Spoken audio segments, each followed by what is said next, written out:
주옵소서. 감사드리며 살아계신 예수님의 이름으로 기도드리옵나이다. 아멘. 네, 오늘 우리는 역대하 32장 전체의 말씀입니다. 우리 히스기야에 관한 말씀을 함께 나누게 되었는데요. 히스기야는 남유다의 13번째 왕입니다. 조금 히스기야에 관한 참고의 말씀을 드리면은 분열 왕국은 우리 위쪽은 북이스라엘, 남쪽은 남유다 이렇게 나누어진 상태를 분열 왕국이라고 합니다. 근데 남유다의 왕이 20명이 있었고요.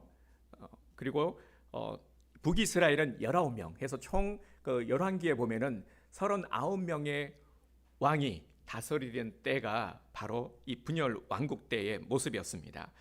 그 중에서 남유다의 선왕들이 그래도 많이 있었는데 총 8명이었습니다. 8명이면은 적은 숫자라고 생각하지만 그래도 제법 많은 숫자였습니다. 그 중에 한 명이 바로 히스기야였습니다. 오늘은 우리 이 히스기야의 말씀을 통해서 우리에게 주시는 은혜의 말씀, 도전의 말씀이 임하기를 주님의 이름으로 축복합니다. 네, 오늘 2부 예배에 나오신 우리 귀한 성도님들을 주님의 이름으로 환영하며 축복합니다. 주님께서 우리를 사랑하십니다. 여러분 믿으십니까? 그 증거가 바로 오늘 이 자리에 내가 앉아 있다라는 것입니다. 이 자리는 은혜의 자리요 복의 자리입니다. 그냥 형식적으로 습관을 쫓아서 매주 찾는 곳이 아닙니다. 세상의 그 어떤 모임의 자리도 아닙니다. 이 시간에는 거룩하신 하나님께서 임재하시는 그리고 우리를 초대하신 은혜의 시간, 복된 자리임을 믿으시길 바랍니다. 이런 마음으로 말씀을 듣고 오늘 아멘 할 때에 놀라운 주님의 은혜 역사가 일어날 줄 믿습니다. 29장 1절에 보면은 히스기야는 25살의 왕위에 올라서 29년간을 통치했습니다. 그런데 히스기야는 우리에게 좋은 인상을 주고 있죠. 선왕이니까 말이죠. 그런데 그의 아버지 아하스는 전혀 그렇지 않았습니다. 아주 악명 높은 왕이었습니다. 여호와 보시기에 정직하게 행하지 않았습니다. 역대하 28장 2절에서 3절을 보면은 바알들을 위해서 부어 만든 형상을 만들고 흰놈의 아들 골짜기에서 분향하고 이방 신들을 섬기며 심지어는 정말 끔찍한 짓을 했는데요. 자녀들을 불살라서 이방 신에게 제물로 드렸어요. 이런 내용이 이제 28장 2절에서 3절에 보면 나옵니다. 정말 최악이지 않습니까? 그런데 아하스가 진짜 최악이었던 이유는 하나님의 전의 기구들을 더럽히고 여호와의 전의 문을 닫게 만들었습니다. 이로 인해서 그는 죽어서도 역대 왕들의 묘실에 들어가지 못하는 수모를 당해야만 했습니다. 그런데 이런 아버지 아하스의 뒤를 이어서 히스기야가 왕이 되었는데 참으로 다행인 것은 이 아들 히스기야가 아버지를 닮지 않았다라는 겁니다. 히스기야는 아버지 아하스와는 전혀 다른 길을 걸어갔습니다. 참 이것도 신기한 일이죠. 아버지가 이렇게 악명 높은 사람이면 그죠? 닮을 법도 한데 부정적인 영향을 받았을 법도 한데 전혀 그렇지 않았어요. 어떻게 이럴 수가 있었을까? 29장 2절에 보면 히스기야가 그의 조상 다윗의 모든 행실과 같이 여호와 보시기에 정직하게 행하며 이렇게 성경은 히스기야를 평가하고 있습니다. 정말 훌륭한 왕이라는 거죠. 히스기야의 이런 신앙은 어디서 왔을까요? 우리가 보기에 참 영적으로 보면 말이죠. 열악한 환경에서 자랐는데 그런데 이유가 있었습니다. 이것을 성경은 분명히 우리에게 소개하고 있습니다. 어디에 있냐면요. 29장 1절에 있는데 바로 어머니 아비야의 영향 때문이었습니다. 하나님을 떠난 남편의 모습을 이 아하스의 아내이자 히스기야의 어머니 아비야는 이 제사장의 딸로 소개가 되고 있습니다. 스가랴 제사장의 딸. 그러니까 우리가 이 말씀을 통해서 알 수 있는 것은 히스기야의 어머니 아비야가 이런 상황 속에서도 믿음을 굳게 지키고 아들에게 신앙적인 영향력을 미쳤다. 아들을 이러한 남편의 그런 악습에도 불구하고 죄악됨에도 불구하고 지키려고 안간힘을 썼다 하는 것을 알 수 있습니다. 그래서 성경에서 이렇게 소개를 하고 있는 것은 이유가 있기 때문이죠. 직접적으로 이런 것들을 구체적으로 밝히고 있지는 않지만 이 한 구절을 통해서 우리는 충분히 이를 알게 됩니다. 자, 그런데 오늘 본문에 보면은 이런 히스기야가 위기를 맞이하게 됩니다. 신앙생활 잘하면서 누구보다도 하나님 중심으로 살아가고자 애쓰고 있는 히스기야 왕에게 지금 어떤 일이 벌어졌냐면 아수르 사네립이 18만 5천이라는 대군을 이끌고 유다를 점령하려고 쳐들어왔습니다. 본문 32장 1절을 보면 우리 함께 볼까요? 32장 1절.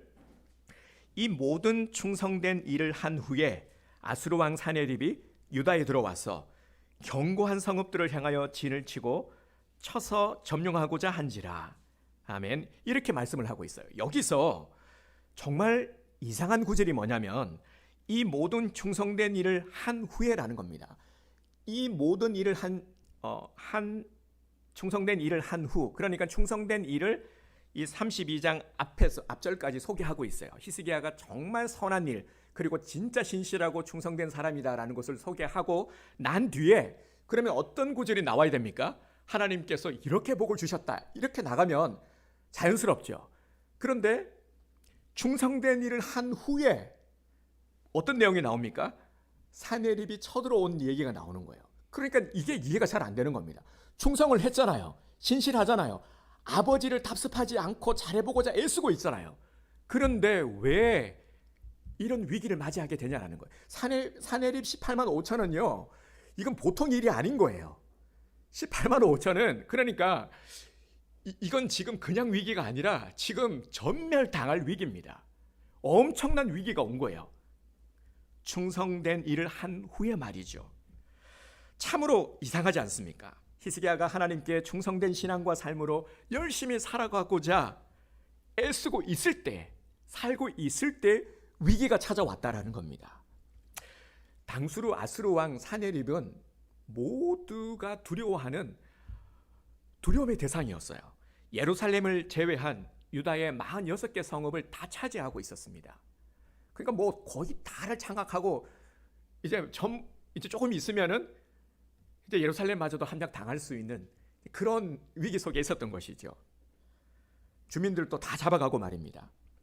그러니 히스기야는 시험에 둘 수밖에 없는 상황입니다. 아버지와 다르게 정말 나름 하나님의 뜻대로 신앙대로 살아보고자 애쓰고 노력해 왔는데 왜 이런 일이 생기는 걸까요? 이제 모든 것들이 다 끝장나게 생긴 겁니다. 그러니 시험에 들 수밖에 없죠.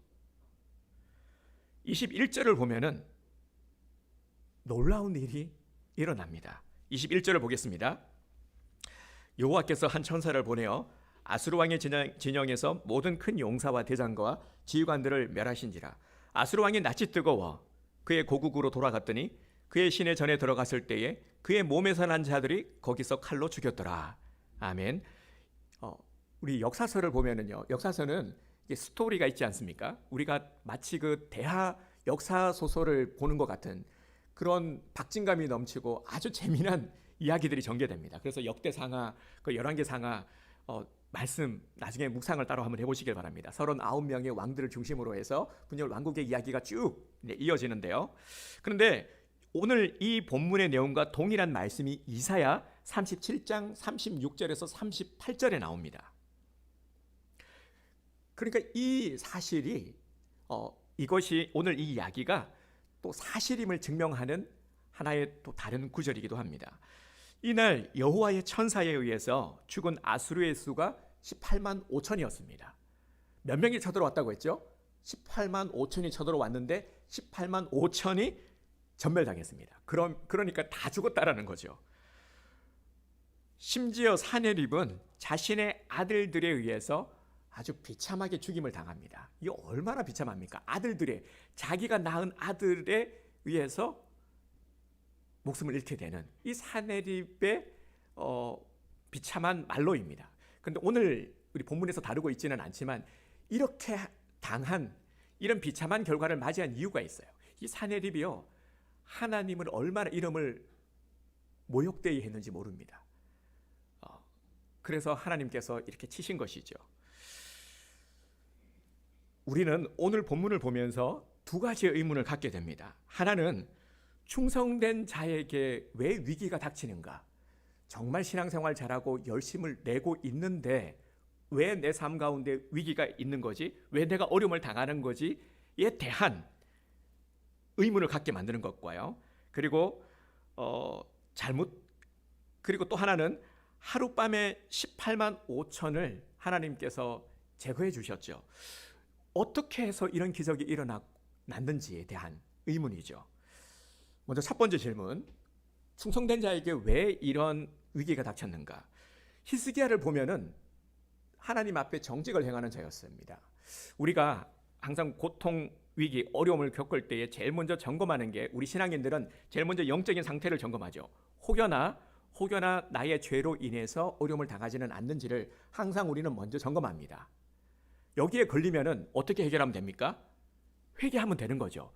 그러면 해결이 돼요. 그런데 그렇지 않다라면은 무엇을 살펴야 됩니까? 하나님의 뜻을 살펴야 되는 것이죠. 히스기야를 봅시다. 히스기야는 잘못한 게 없어요. 어떤 죄에 오히려 칭찬받을 만한 일들만 가득합니다. 잘못한 게 없는데 왜 어려움을 당하는 걸까요? 위기를 당한 것일까요? 의문을 가질 수밖에 없죠. 자, 1년에 일어난 일들을 보면 우리가 또 분명히 알게 되는 것이, 히스기야에게 일어난 일, 하나님께서 천사를 보내서 하룻밤 사이에 다 이 적군들을 제거해 주신 것, 이런 일들이 우연히 일어날 수 있는 일일까요? 우연히 일어날 수 없죠. 이 사건이요, 역사적으로도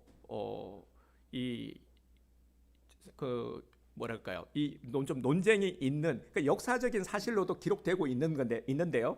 믿음이 없는 사람들이 보기에는 우연한 일, 그리고 미스테리한 일로 치부가 되고 있는데요.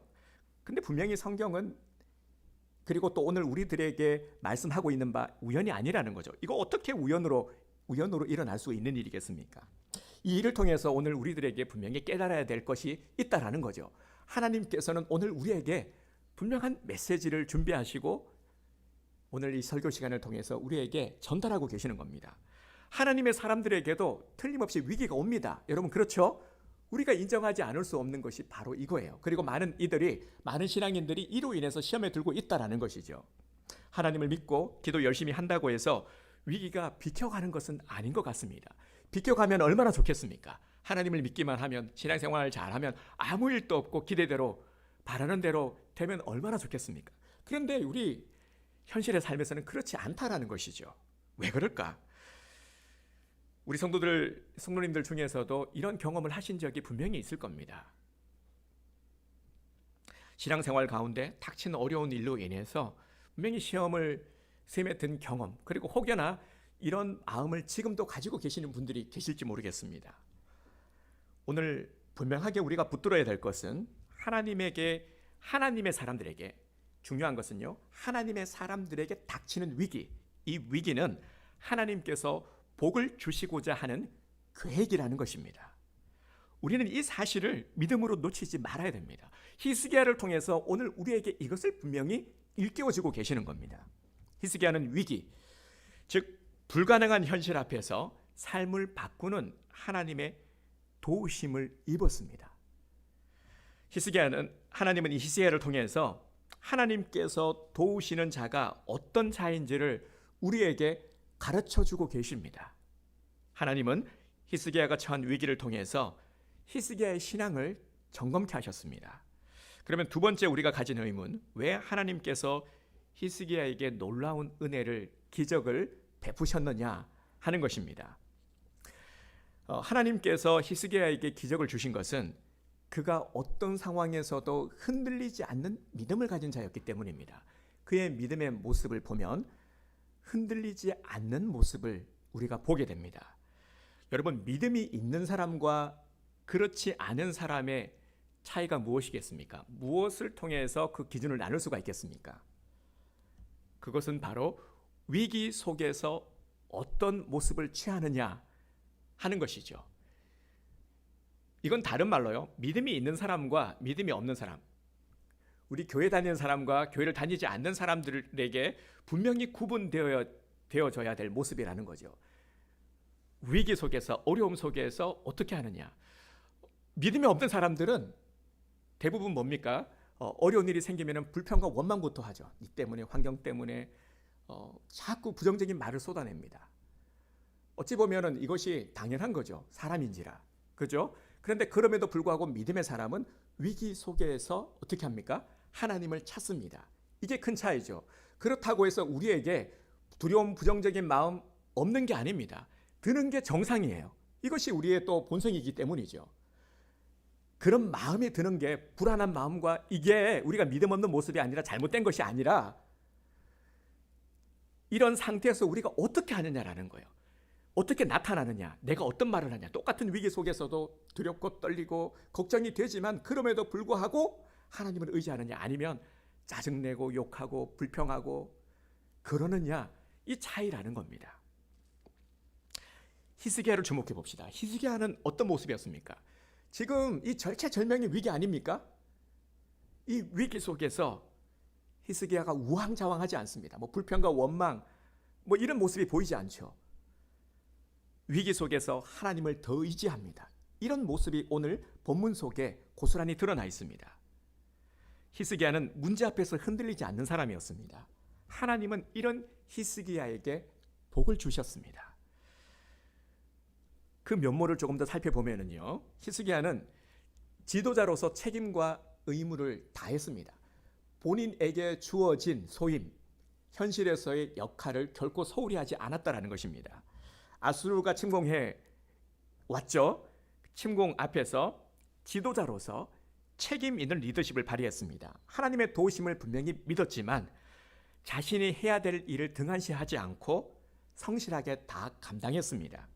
32장의 내용을 보면은 우리 앞절부터 어떤 내용이 나오냐면, 히스기야는 수로를 막아서 적들이 물을 마시지 못하게 했습니다. 기온샘을 그 지하로 터널을 만들었어요. 뚫어가지고 터널을 만들어서 실로암까지 연결했습니다. 그리고 무너진 성과 벽을 보수했고 무기와 방패를 만들었고 지휘관들을 적재적소에 세워서 지키게 만들었습니다. 무작정 손을 놓고 믿음으로만 하나님께 매달린 것이 아닙니다. 자신과 백성이 할 수 있는 모든 것들을 다 차질 없이 준비했습니다. 이런 부분들이 우리들에게 참 도전이 되지 않습니까? 위기 속에서 히스기야의 흔들리지 않는 리더십은 더욱더 빛이 났습니다. 또한 히스기야는 신앙의 태도가 흔들리지 않았습니다. 그는 평소처럼 믿음의 말로 백성들을 위로했습니다. 우리가 영화 같은 것을 보면은 중세시대 때 영화나 아니면 우리나라 그 예전에 어떤 그 역사적인 내용들을 다룬 그런 영화 같은 데 보면은, 드라마나 영화를 보면은 지휘관 나와서 말을 타고 장군 같은 사람이 말을 타고 그 군사들 앞에서 왔다 갔다 하면서 사기를 진작시키지 않습니까? 전쟁을 앞둔 병사들의 심리가 어떨까요? 두렵고 떨리겠죠. 실제로 전쟁을 치른 분들의 경험담을 들어보면은요, 그 전쟁을 할 때 저도 참 인상 깊게 들었던 게, 우리가 영화 같은 걸 보면 멋쩍게 막 총 쏘고 막 피하고 막 멋있어 보이잖아요. 그런 일이 전혀 없다고 합니다. 그건 영화에서나 있는 일이지, 총알이 날아다니고 폭탄이 터지면 사람이 너무 극한 두려움을 느낀다고요. 그래서 싸울 때 그 보고 쏘는 게 아니라 이렇게 쏜다 그러잖아요. 저는 너무 와닿더라고요. 얼마나 두렵고 떨리겠습니까? 지금 사람 동료들이 죽어나가는 모습을 보면은 안 질리겠습니까? 그러면 지휘관의 역할이 뭡니까? 사기를 진작시키는 거죠. 죽고자 하는 자는 살고 살고자 하는 자는 죽을 것이다 막 하면서 그죠? 사기를 진작시켜야 되는 거죠. 이 모습이 떠올랐습니다. 히스기야가 그랬다라는 거죠. 그런데 히스기야는 믿음의 말로 사기를 진작시켰습니다. 우리와 함께 하시는 이가 아수르보다 크시니 두려워하지 말라. 저들은 육신의 팔로 싸우지만 우리의 전능하신 하나님이 싸우시니 절대로 아수르가 우리를 이길 수 없다. 하나님이 우리와 함께 하신다 하면서 이 히스기야의 이런 모습이 저는 떠오르더라고요. 백성들이 듣고 신뢰했다라는 거죠. 그래서 두려움을 이겨낼 수 있었다라는 것이죠. 히스기야는 이런 흔들리지 않는 모습을 보였습니다. 몸소 보였습니다. 그러니까 이 모습을 보면서 백성들이 힘을 얻고 안심할 수 있었던 것입니다. 흔들리지 않는 믿음은 모두에게 소망이 됩니다. 20절을 보면 진짜 히스기야의 진면목이 나옵니다. 히스기야는 더욱 부르짖어 기도했습니다. 20절 보겠습니다. 이러므로 히스기야 왕이 아모스의 아들 선지자 이사야와 더불어 하늘을 향하여 부르짖어 기도하였더니 아멘. 여러분, 이 한 절에 놀라운 은혜의 비결이, 승리의 비결이 담겨 있습니다. 우리가 몇 주 전에 기도원에 관한 말씀을 나누었죠. 이 기도원에 관한 말씀이 오버랩 되지 않습니까? 지금 사실 이게 무릎 꿇고 기도하고 있을 상황이 아니거든요. 현실적으로 보면은 다급한 상황에서 무릎 꿇고 기도할 수 있는 사람이 누가 있겠습니까? 그런데 기도원도 그랬고, 그죠? 히스기야도 지금 동일한 모습이죠. 위급한 상황 속에서 특히나 또 히스기야는 그죠? 소임을 충성되이 잘 감당하면서도 이 기도의 자세를 잃지 않았다라는 겁니다. 위기 앞에서 선지자 이사야와 함께 무릎을 꿇고 하늘을 향해 부르짖어 기도했습니다. 모든 노력과 헌신 위에 하나님의 기적이 임하기를 기도했습니다. 이는 히스기야가 분명 기도의 사람이었음을 알게 합니다. 강력한 군사도 아니라는 거죠. 뭐 군사로 어떻게 할 수가 있겠습니까? 무기도 아니라는 거죠. 결국 하나님의 도우심, 하나님의 도우심 없이는 아무것도 할 수 없다라는 것을 절실히 깨달은 것입니다. 우리는 이사야와 함께 기도했다라는 말씀을 주목해야 됩니다. 위기 때에 성전에 올라와서 선지자와 함께 기도한 모습입니다. 오늘 우리가 어떻게 기도해야 되는지를 분명히 보여주고 계시는 거죠. 위기를 극복할 수 있는 비결이 여기에 있었습니다. 위기 속에서도 흔들리지 않을 수 있었던 것은, 그 비결은 기도의 동력자들과 함께 기도했다라는 겁니다. 우리 성도들이, 신앙을 가지고 있는 우리들이 기도해야 된다는 것은 알고 있어요. 모르는 사람은 단 한 명도 없습니다. 그런데 기도하는 것, 이거 말처럼 쉽지 않아요. 그쵸, 여러분? 기도해야 된다는 거 알면서도요, 우리 상황 속에서는 기도할 수 없도록 만드는 방해 요소가 얼마나 많은지 몰라요. 하기 싫어서가 아니에요. 저도 이해합니다, 100분. 그래서 어떻게 해야 됩니까? 그래서 교회를 세워주신 거예요. 교회가 필요한 이유가 바로 이것 때문이에요. 함께 기도하라는 거예요, 이곳에서. 그러면 성령께서 지켜주시는 거예요. 여기까지 나오는 켜진 겁니다. 아니, 무슨 소리지? 코로나의 위기 속에서 부흥을 했다니 뭐지? 그 목사님이 뭐라고 말씀을 하셨냐면, 근데 이게 그냥 한 얘기가 아니라 이제 구체적으로 얘기를 해주세요. 뭐 이렇게 몇 프로, 130% 뭐 이런 식으로 이제 증가된 것들을 얘기를 해주신 거예요. 그분이 또 강사 목사님이기도 했고요. 근데 그 목사님의 비결, 우리 목사님들 모두가 궁금해하는 코로나 시대에도 부흥하는 비결이 무엇일까? 저도 열심히 귀담아 들었죠. 뭐지? 어떤 특별함이 숨겨 있는 거지? 뭐라고 말씀하신지 아십니까? 뭐라고 대답을 하셨냐면요, 우리 교회는 매일 기도하기를 쉬지 않았습니다. 이렇게 얘기를 하는 거예요. 정말 뻔한 이야기죠. 그런데요, 이 뻔한 것이지만 너무너무 중요한 것을 우리가 잊고 있었다라는 것이죠. 그런데 말이죠, 우리 교회가 그래도 하나님께서 은혜를 주시고 또 많은 눈에 보일 만한 가시적인 부흥은 아니지만, 그래도 이런 어려움 속에서도 우리가 은혜 가운데에 예배를 드리고 또 우리 성도들이 은혜를 체험할 수 있었던 것은 바로 우리 교회도 미약하나마 기도하고 있는 분들이 계시다라는 것입니다. 그래서 이 기도하기를 쉬지 않기 때문에, 기도를 이어왔기 때문에 하나님께서 은혜를 주신다는 것을 알아야 됩니다. 그럼 여기서의 욕심은, 선한 욕심은 바로 이거죠. 오늘 이 목사님이 말씀하셨듯이 저는 큰 도전이 되더라고요. 그렇구나, 좀 더 함께 기도하자, 이겁니다. 그러면 된다라는 거죠. 하나님께서 되게 하신다라는 거죠. 이걸 체험할 수 있는 너무 좋은 기회 아니겠습니까? 그래서 이런 방향을 바라보고 나아가자라는 겁니다. 20절입니다. 우리가 어떻게 해야 되는지. 20절. 더불어 하늘을 향하여 부르짖어 기도하였더니 아멘. 함께 기도해야 됩니다. 혼자서 잘 안 되니까 안 되는데요, 그렇게 말할 게 아니라 함께 하면 되는 겁니다.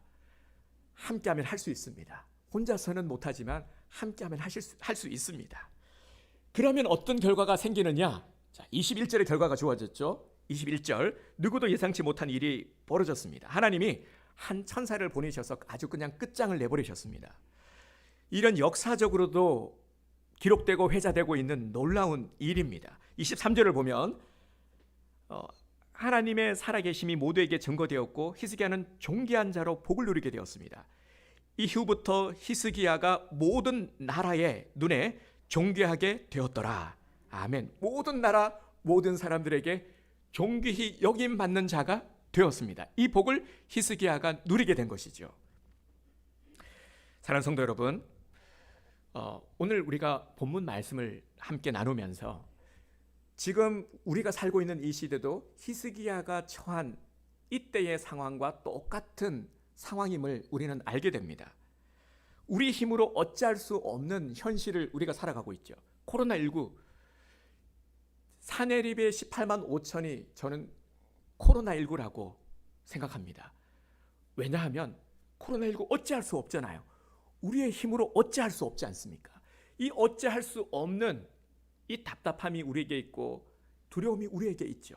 날마다 뉴스만 보면서 점점 증가되고 있는 확진자와 그리고 또 못 살겠다고 아우성치는 소리와 많은 두려움에 질린 자들의 불평과 원망의 소리를 우리는 듣고 있지 않습니까? 그리고 우리도 두려운 마음을 가지고 살아가고 있지 않습니까?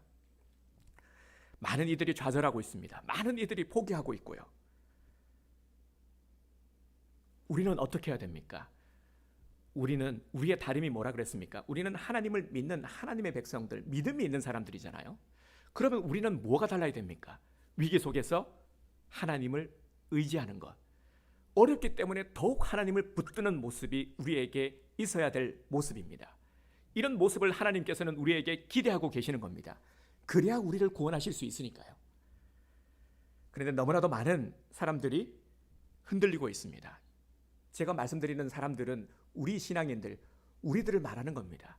너무나 많은 그리스도인들이 신앙을 가진 자들이 흔들리고 있습니다. 이리 흔들리고 저리 흔들리고 세상의 소리에 흔들리고 있습니다. 그러다 보니 믿음이 무너지게 되는 겁니다. 믿음이 무너지니까 점점 변질되어 갑니다. 그래서 이런 소리들이 들리죠. 아니 저렇게 믿음 생활 잘하던 사람이 왜 저렇게 변했을까? 그렇게 느끼게 되는 것이죠. 그런데 흔들리다 보니까 또 나도 흔들리다 보면은 저렇게 될 수 있다라는 것을 알아야 됩니다. 우리는 경각심을 가져야 됩니다. 지금 나를 흔드는 정체가 무엇입니까? 우리가 흔들리게 되는 경우를 보면 자기 위치를 떠났을 때 우리가 있어야 될 자리를 이탈했을 때에 흔들리게 되죠.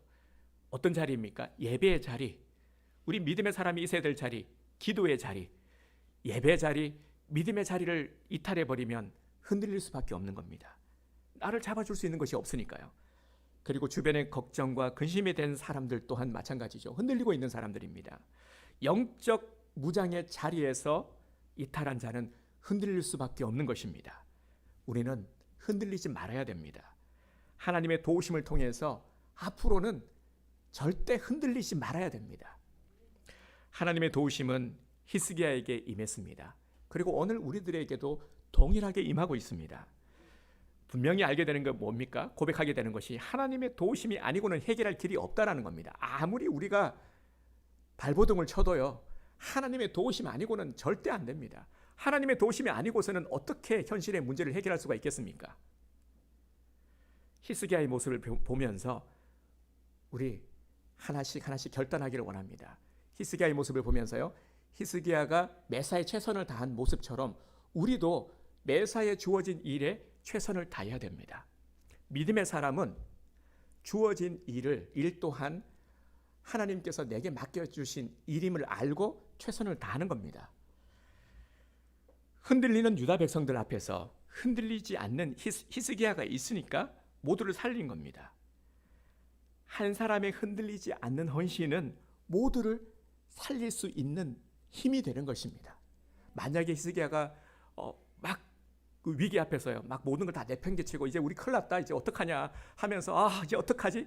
막 이렇게 흔들리는 모습을 보였다면은 백성들이 믿고 따를 수 있었겠습니까? 더 흔들렸겠죠. 하지만 아랑곳하지 않았어요. 위기 속에서도 할 일 딱딱하고 지시 딱 하고 그리고 무릎 꿇고 기도하는 모습을 보이니까 백성들이 다 일사불란하게 따른 것 아니겠습니까? 그리고 믿음의 말로 격려하는 자가 되십시오.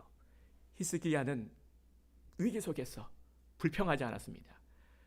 불신의 말을 하지 않았습니다. 믿음의 사람들은 위기 때에 더욱 빛을 발하게 되는 것입니다. 어둠이 가득하다 하는 것이 뭡니까? 세상의 소리들이 점점 어두워지고 있다는 거죠. 많은 불평과 원망, 그리고 부정적인 소리들, 감정을 상하게 하는 말들, 상처 주는 말들이 막 여과 없이 쏟아지고 있지 않습니까? 요즘은 강도가 세져가지고요. 제가 들어보니까 언론에서도 들리는 소리들이 상당히 강도가 세졌습니다. 아니 이런 소리들을 여과 없이 막 어떻게 하지? 예전에 조심했던 말들이 이제는 아주 자연스러운 말이 된 것을 보면서 참 저는 위기의식을 느끼게 됩니다. 그런데 이럴 때일수록 우리 믿음의 사람들은요, 분명히 우리들에게서 나가는 소리들을 통해서 다르다라는 것을 보여줘야 됩니다. 그래야 빛이 될 수가 있는 것이죠. 믿음의 사람들에게서 나오는 선한 영향력 무엇일까요? 무엇을 통해서 선한 영향력을 나타낼 수 있을까요? 선한 일 맞죠? 그런데요, 믿음의 사람들에게서 선한 영향력은, 가장 큰 영향력은 바로 입에서 나가는 말입니다. 어떤 말을 하느냐, 이게 제일 큰 영향력을 줄 수 있다는 것을 알아야 됩니다. 믿음의 사람들에게서 어떤 말이 나가야 됩니까? 히스기야처럼 위로의 말, 격려의 말, 복된 말, 칭찬의 말을 해야 됩니다. 제가 요즘 목회 상담 심리학을 공부하고 있습니다. 아니, 목사님 아직도 공부하고 계세요? 라고 생각하시는 분들이 계실지 모르겠는데요. 공부를 해야죠. 그래야 설교를 할 수 있고 목회를 할 수 있기 때문입니다. 근데 참 이 어려운 게요, 저도 어렵게 느껴지는 게, 제가 그동안 그래도 좀 자신 있었던 거기, 스스로 자신을 했던 게, 나는 그래도 좀 바른 말을 사용하고 그래도 좀 선한 말을 많이 하지 않나라고 착각을 하고 있었는데, 공부를 하면서 완전히 깨졌어요. 보니까 상처 주는 말, 그 비폭력 대화라는 것을 배우는데 상당히 폭력적인 말들을 많이 사용했더라고요. 폭력이라는 게 뭐 꼭 큰 어떤 그런 나쁜 말이 아니라 우리가 쓰는 일상 용어 속에서도 부부간에, 가까운 사람들에게 상처가 될 수 있는 말들을, 그런 습관이 있다라는 것을 알게 되었습니다. 이게 참 제게는 큰 유익이었는데요. 뭐 칭찬 샤워, 그러니까 그 감정 표현 뭐 이런 것들, 그러니까 칭찬을 하는데 근성으로 하는 게 아니라 딱딱 집어서 이런 것들을 이제 훈련하는데 너무 어려운 거예요. 평소 훈련되지 않았기 때문에 모든 게 부자연스럽게 느껴지는 겁니다. 그런데 참 신기한 게요, 이런 모든 이론들이 다 성경 안에 담겨 있다는 겁니다. 그래서 꼭 이런 공부를 해서가 아니라 정말 말씀 묵상하고 신실하게 사시는 분들 보면 공부를 하지 않아도요, 바른 인격을 가지고 정말 선한 영향력을 나타내고 계시는 분들이 얼마나 많은지 모릅니다. 히스기야처럼 믿음의 말로 격려하시기 바랍니다. 믿음으로 칭찬하시길 바랍니다. 이게 진짜 쉽지는 않아요. 그래서 믿음으로 하시라는 겁니다. 그러면 가능합니다. 그리고 가장 중요한 요소, 엎드리지 않는 자는 기적을 받을 수가 없습니다. 우리를 지으신 하나님께서는 우리를 지으셨기 때문에 우리의 모든 것을 알고 계십니다. 그렇죠? 그리고 우리의 하나님은 전지전능하신 하나님이니까 모든 것을 다 하실 수 있습니다. 그렇죠?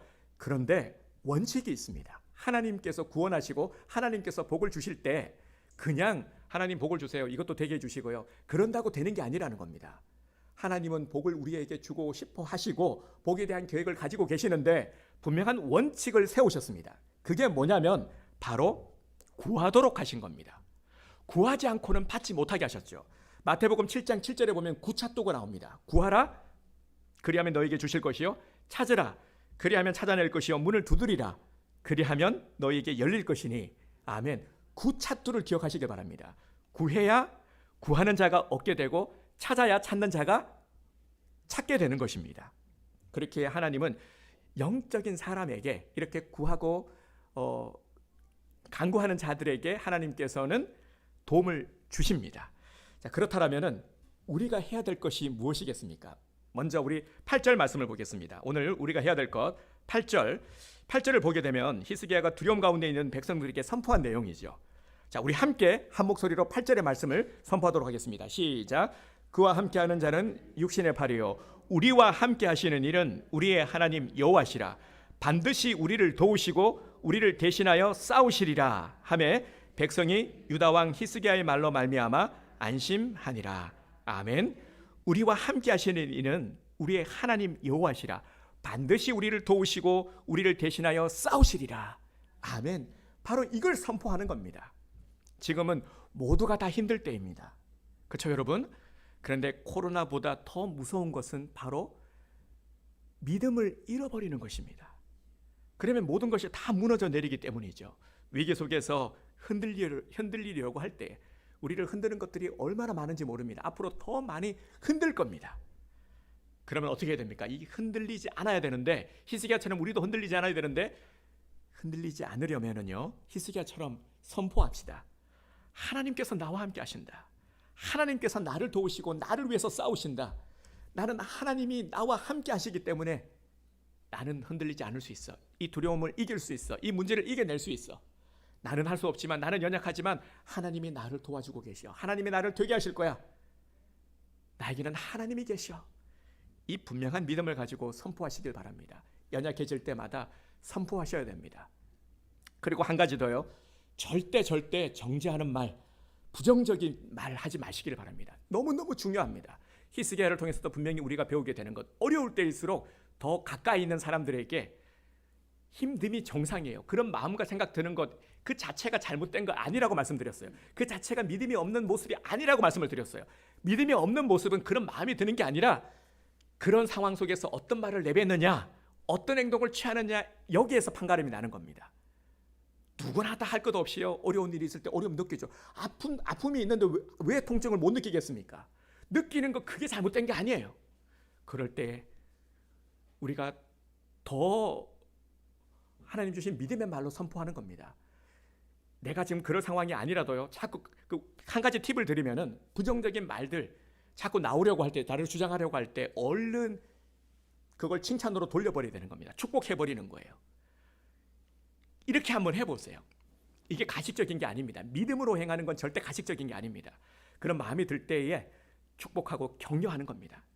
너무너무 부정적인 말들이 자꾸 나오려고 할 때 얼른 이걸 집어넣고요, 이 자제할 수 있는 것도, 이것도 믿음이에요. 그걸 자제시키고 얼른 바꿔버리는 겁니다. 격려의 말, 칭찬의 말을 자꾸 쏟아내셔야 됩니다. 이거 정말 고치셔야 됩니다. 알게 모르게 내게 부정적인 언어의 습관이 있다라는 것, 저도 그것을 발견했거든요. 이거 고치셔야 됩니다. 그래야 우리가 흔들리지 않을 수가 있습니다. 자, 반드시 믿음의 말로 서로 격려하고 칭찬해서요, 위기 속에서 더욱더 히스기야처럼 존귀하게 여김받는 자가 되기를 주님의 이름으로 축복합니다. 우리 함께 오늘 찬양을 통해서 또 주님을 높여